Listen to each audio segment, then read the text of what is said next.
This is Climate Dialogues, where we speak to climate leaders on key decisions and outcomes during the 2023 Africa Climate Summit. I am Saida Swale. Thank you very much, Memory, for making time for Climate Dialogues. Welcome to the show, and we'll start by for you to briefly introduce yourself. Thank you so much, and thank you so much for allowing me to be on your show. My name is Memory Kachambwa, and I'm the Executive Director for FEMNET, which is the African Women's Development and Communication Network. So FEMNET is a network of over 900 organizations, movements, networks of networks, different organizations and individuals and activists who are working on gender, women's rights issues across different thematic areas. So we have members in all the 55 African countries, including also the diaspora. And our work is like on climate action, but it also works at the intersection of economic justice and rights. We also work on sexual reproductive health and rights and sexual reproductive justice. We also do work on ending violence against women and girls and all forms of gender-based violence, and also working with women in political participation on transformational leadership.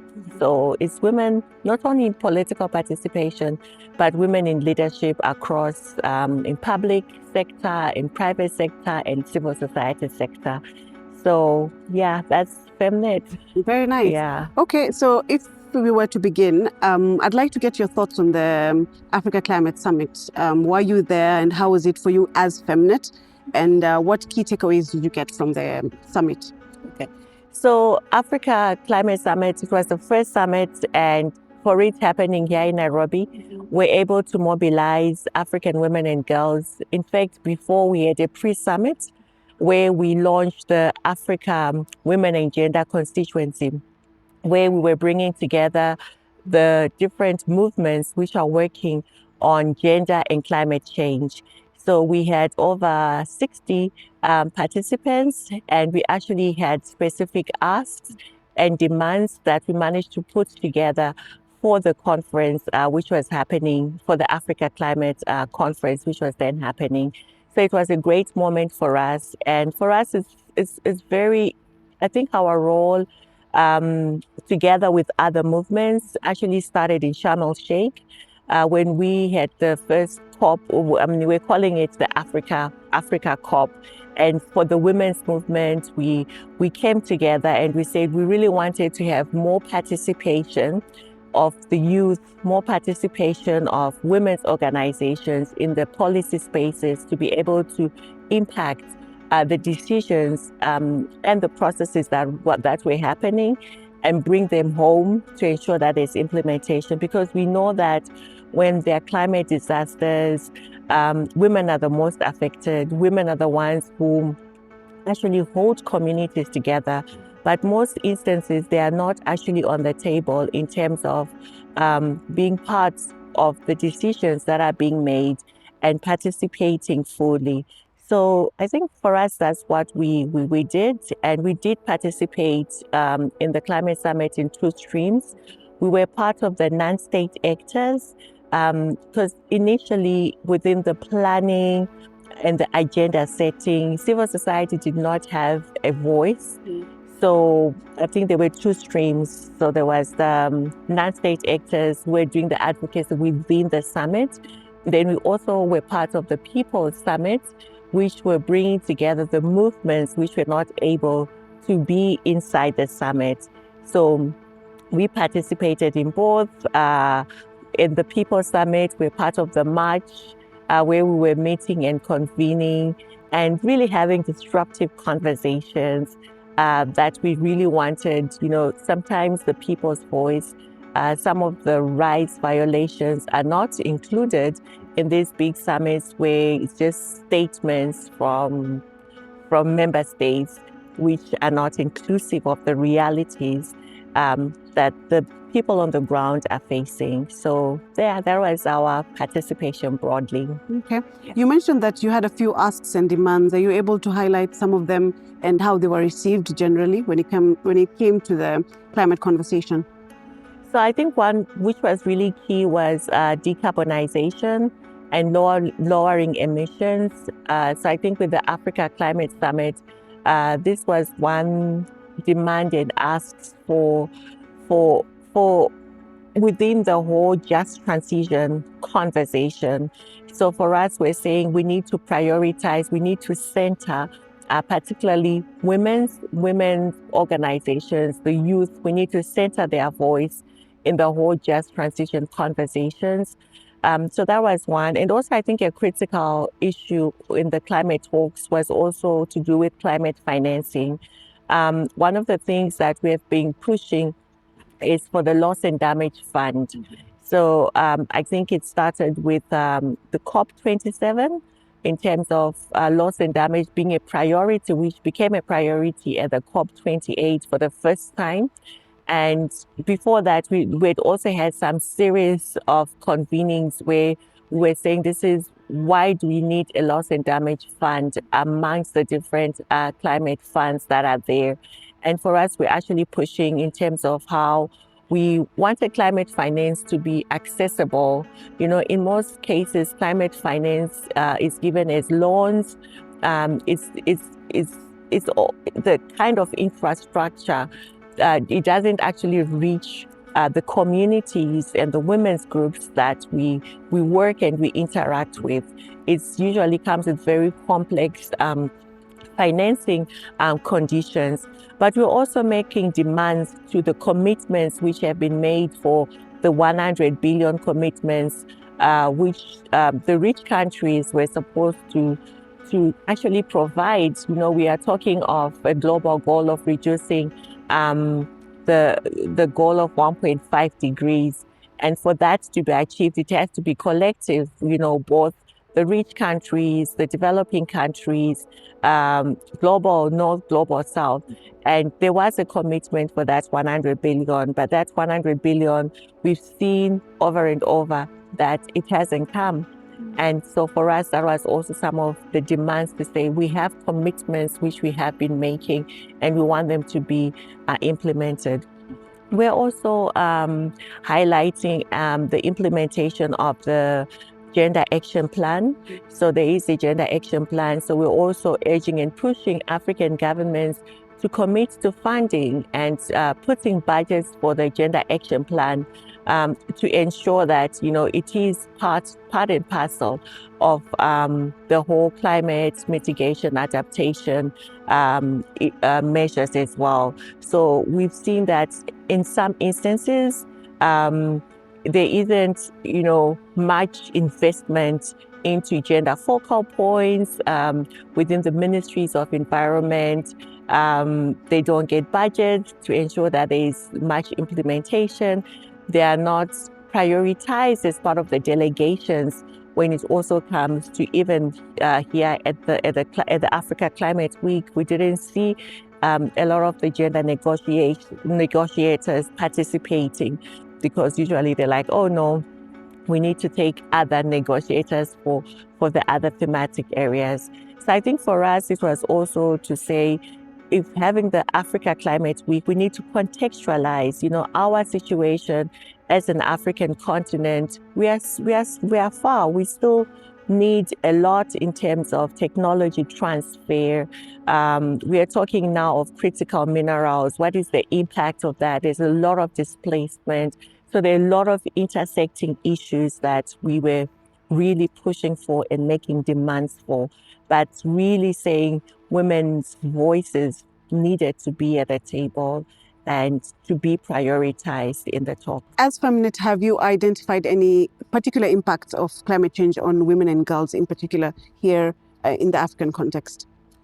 Yes, so I think we've done quite a bit of work around movement building, bringing together the different actors within the climate change space. We know that we've worked a lot with a lot of organizations working on the environment, but also making the distinctions between working on environment and actually working on climate change. So we particularly have specific programs in 8 countries through the African Activists for Climate Justice. It's a 5-year program that we are implementing. And we've seen impacts in Nigeria through our partner and our member, EVA, which is Education as a Vaccine. So they are doing amazing, tremendous work, working with schools in terms of impacting in terms of the syllabus, already ensuring that, the young people are engaged in terms of climate change. They're engaged in the conversations. They're creating a space for them to be able to make an impact on the ground. We're also working in Somaliland, where we are really documenting stories. So one of the things we believe as FEMNET is it's important for African women, African feminists to tell their stories, knowledge in terms of indigenous knowledge, but also what impacts they are having in terms of the climate change. Because in most cases, there's a lot of work that women do, a lot of unpaid care work, a lot of work in terms of there's a disaster, if there's drought, a lot of work even in agroecology, but those stories are not documented, those stories are not heard of. So their contribution is not there. So in Somaliland, we are working with NAGAD, and they're doing an amazing work in terms of bringing the voices and also using those stories to also motivate and to educate and to really spread the word in terms of how we can really mitigate and how they're adapting their resilience as well in the climate in climate change issues. Here in Kenya, we are working with Womenkind Kenya. They're working in Garissa, where they are doing a lot of education, also a lot of awareness on climate change. And we can really see, the impact in terms of policy work, that they're able to influence the policy at a national government with the county, ensuring that there's participation at the county level within the plans, when we really get to the community level.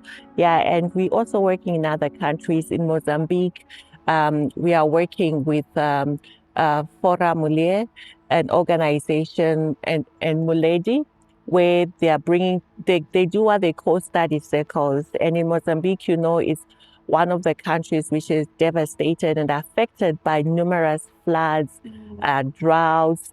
So they are using information systems for early warning, but also working with the government as well to ensure that they are able to be part of the processes around the mitigation. We've seen that most of the times when there's a disaster, it's the women who are left to take care. And in most cases, there's humanitarian aid, but sometimes it doesn't reach them. But also sometimes they are forced and displaced, and there is no compensation. So when you are calling globally for a loss and damage fund, we are saying the amount of emissions that the rich countries are making, and they are not owning up. There's a lot of loss and damage which occurs, which needs to build the resilience of countries like Mozambique to be able to withstand their vulnerability to climate change. So, and that is not coming in terms of infrastructure, in terms of also supporting the livelihoods on the ground. So there's always the connection of what is happening in the global space to what actually happens right there at the community level.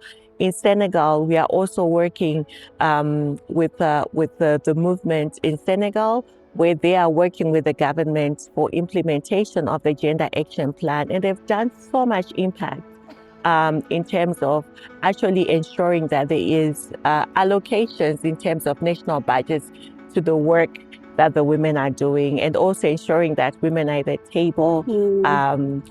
They are always there, protesting as well, and making the specific demands that they are making as well. Yeah. So you've mentioned Nigeria, Somaliland, Mozambique, and Senegal. And from the countries where you're working or you're based, what policy changes do you believe are very crucial in advancing gender equality in terms of climate action? So I think first and foremost, one of the major policy changes that we're really pushing for is for the implementation of the Gender Action Plan, because it really outlines. So first, to have African countries actually adopt the Gender Action Plan. This year, the COP will be actually reviewing the Gender Action Plan. So there are specific commitments that are outlined within that. Things like ensuring that ministries of environment are working multi-sectoral with other ministries as well. They're able to remove some of the discriminatory practices that we find, and also having policies that actually support particularly climate financing, which is really focused in supporting women's groups, the youth groups, as well as that. So I think for us, we see that most of the policies, they are not inclusive. Sometimes they actually do not recognize the diversity and the context of some of the groups. So like indigenous women.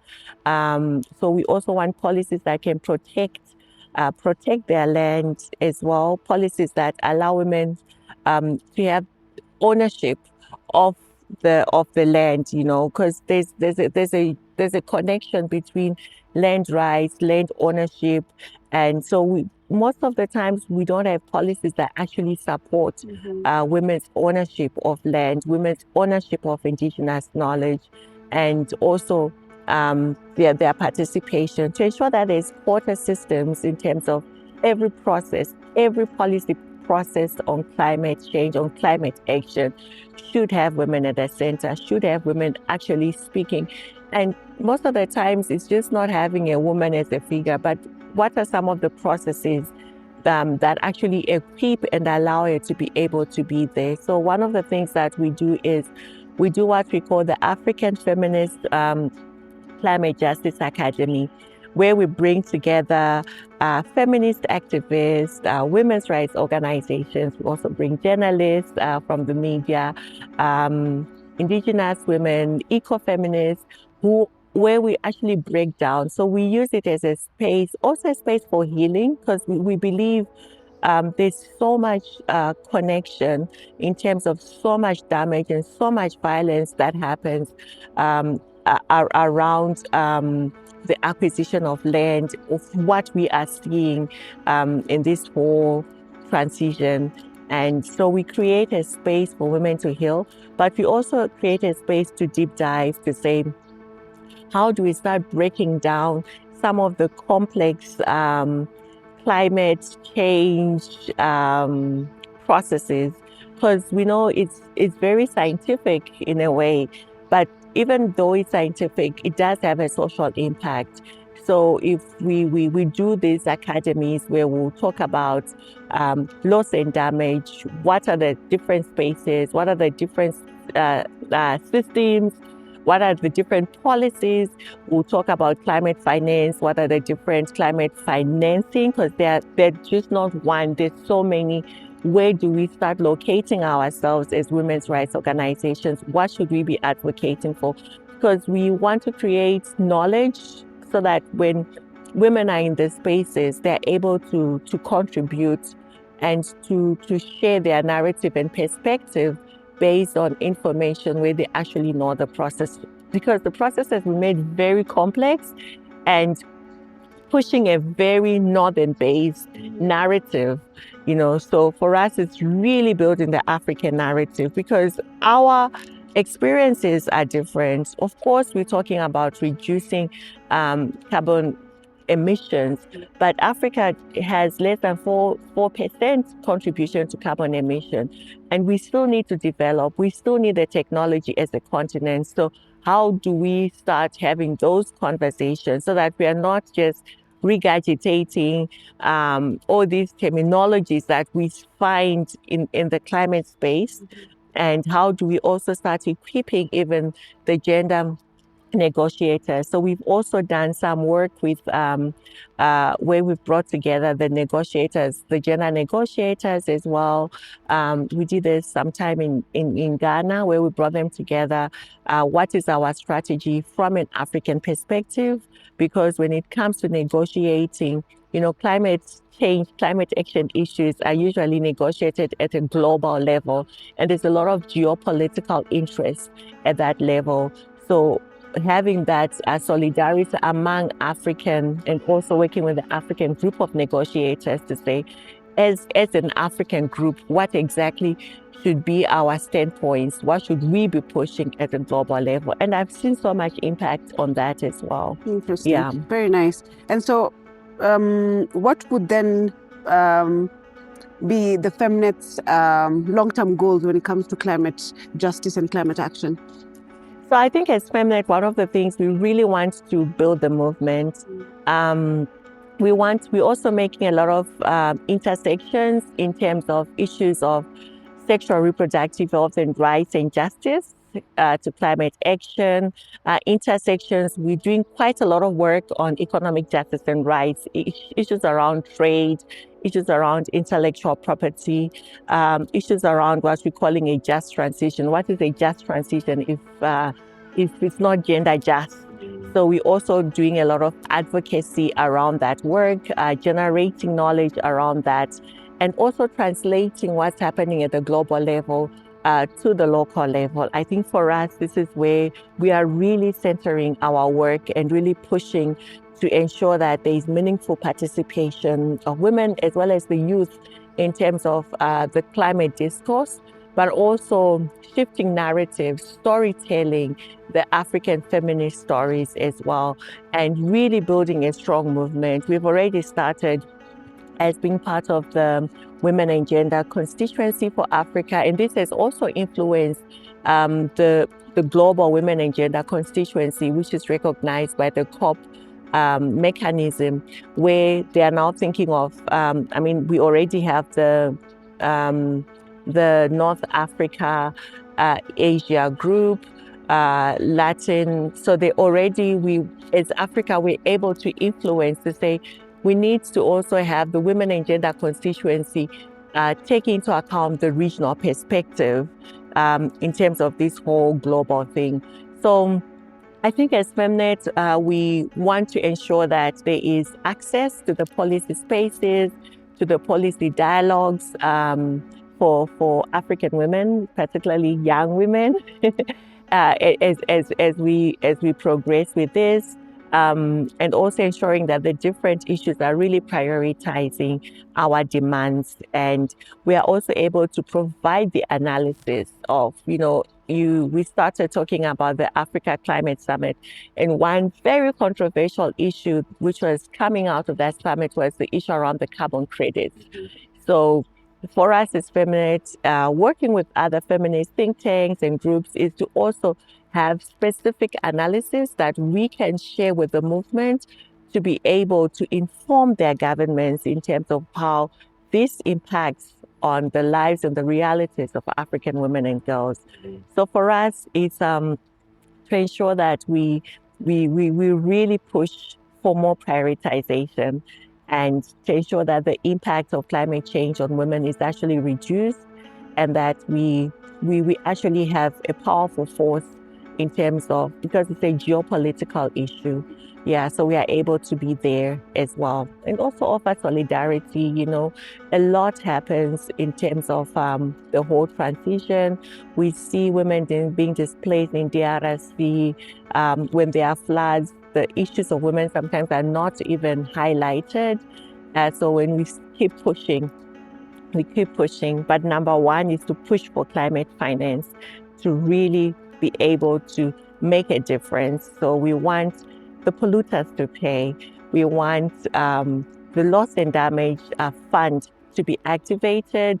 We want it to be accessible. We want it to be flexible, and we want it to reach other communities. So for us as FEMNET, that's what we are pushing for, but really working collectively with the African movement on climate change. Okay, I hear the passion in your voice and I like it. Just to close this conversation, just one statement as a closing remark. I think as a closing statement, I think one of the things I really want to say is that Africa is experiencing a lot of damage in terms of the climate change. And I really feel as Africa, particularly the member states, they really need to be more forceful at these global stakes, because we are experiencing most of the impact of what is already, we are experiencing, we are in a crisis, but our crisis as an Africa continent, it's just not a climate crisis. We also have the debt crisis. We also are recovering from the COVID crisis. So I think for us, what I really want to say is, I think as African, and this really has devastating impact, particularly on women and girls and the youth. So I think we really need to really push to ensure that, there is compensation and there's reparations. Next year, the African Union theme will be on reparations. So reparations for the climate damage. Africa has the critical minerals for this whole just transition, for the green. We talk about using solar power. But we still see the same communities do not even have access to clean energy.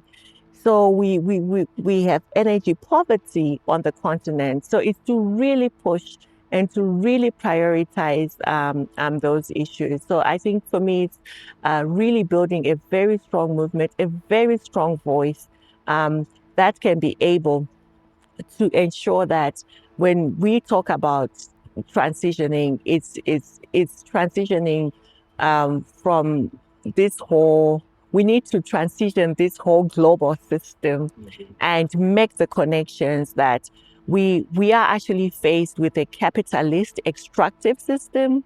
So who are the same people who are leading the conversations, they're making decisions in the climate change space.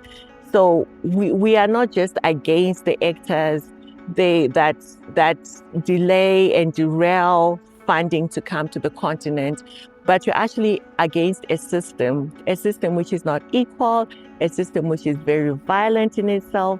So it's really transforming this global system, from being very extractive, where the continent is still seen as a colony just to provide the outputs. We saw with COVID, that, global north countries will do everything to safeguard, but not for the continent. So I think we really need to learn that as a continent, we need to prioritize ourselves first. We need to have a common message that can really fight the system that we are dealing with, which is really causing the climate crisis. So I think for me, it's we need to keep pushing, but have women at the center of everything. That's what just transition is about. Thank you very much. We have learned so much from you, from the academies to the role that FEMNET has played in the whole climate conversation. That has been Memory Kachambwa, the Executive Director for FEMNET. This has been Climate Dialogues. Thank you for tuning in. I am Saida Swale.